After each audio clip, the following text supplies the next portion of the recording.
বিরাটের cricket career কি শেষের পথে, নাকি যোগ্য ওপেনার নয় বিরাট কোহলি? হতাশাজনক কথা, কিন্তু কথাটা শুনতে খারাপ লাগলেও এটাই বাস্তব। কারণটা অন্য কেউ না, কারণটা নিজে বিরাট কোহলি। তার খারাপ পারফরম্যান্স, একের পর এক আউট হয়ে যাওয়া। বিরাট কোহলির ফ্লপ শো যেন পিছু ছাড়ছে না, একের পর এক ম্যাচে ফ্লপ শো। যে বিরাট কোহলি, যে কিং, যাকে আমরা কিং হিসাবে জানি, যে কোনো জায়গাতে গিয়ে পরে দাপিয়ে দেয়, পাকিস্তান বাংলাদেশের মতো টিমকে যে ধুলোয় মিশিয়ে দেয়, পাকিস্তানের মতো টিমকে খেপে যায় দেখলে পরে, সেই বিরাট কোহলি একের পর এক ম্যাচে ফ্লপ। পাকিস্তানের সাথে একটা 4 মারার পর আমরা ভাবলাম যে বিরাট আজ জ্বলে উঠবে, কিন্তু বিরাট আবার সেই ফ্লপ।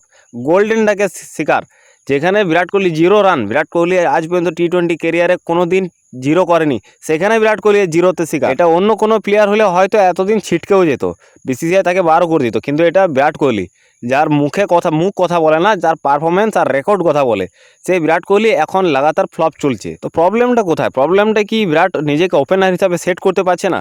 তার কি 3 নাম্বারটাই বেস্ট ছিল?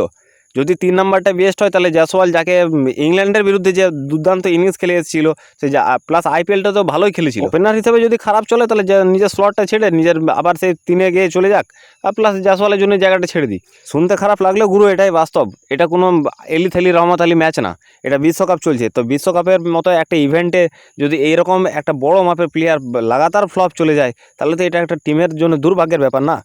হয়তো টিম ভালো কাজ করছে, টিমের প্রত্যেক প্লেয়ার দুর্দান্ত খেলছে, যেখানে বিরাট কোহলির ফ্লপ শো কোনোভাবে প্রভাব ফেলতে পারেনি ভারতের টিমে, কিন্তু বিরাটের উপর আমরা আস্থা আমাদের অনেক বেশি, আমরা অনেক বেশি কিছু চাই বিরাট কোহলির কাছ থেকে। তো দেখা যাক, সেটা সেমিফাইনাল যেটা ইংল্যান্ডের সাথে হতে চলেছে, সেমিফাইনালে বা ফাইনালে বিরাট কী করতে পারে। আর ইতিহাস সাক্ষী আছে, যতবার কোহলির উপর আঙুল উঠেছে, ততবার বিরাট দুর্দান্ত রূপ নিয়েছে, সিংহের গর্জনের সাথে স্বীকার করেছে। তো এবারও বিরাট কোহলির কাছে আমরা এটাই আশা রাখবো, বিরাট ভালো খেলুক, রোহিতের টিমের জয় হোক, টিম ইন্ডিয়া এগিয়ে থাক, বিশ্বকাপ নিয়ে আসুক, এটাই চাই। তো বন্ধুরা, এই পর্যন্ত আজকের ভিডিও, ধন্যবাদ।